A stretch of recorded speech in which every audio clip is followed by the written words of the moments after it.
Hi guys, welcome back with me again in this channel. On today's video, I'm going to show you how you can add motion blur in CapCut. So first, you can just add your clips into CapCut. For example, like this, clips or images. And after that, you can add into video, and under the basic in here, you can just scroll down until you find the motion blur. So just click on this to show the motion blur, and it will automatically processing, but you can always modify the blur, blend, direction, and speed in here. And if you have more than one clip, you can just click on apply to all.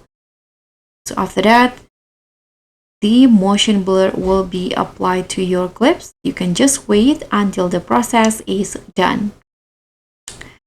So that's how you can add motion blur effects to your clips in CapCut PC. Thank you so much for watching. Don't forget to like, comment, and subscribe. Also click on thanks. Bye.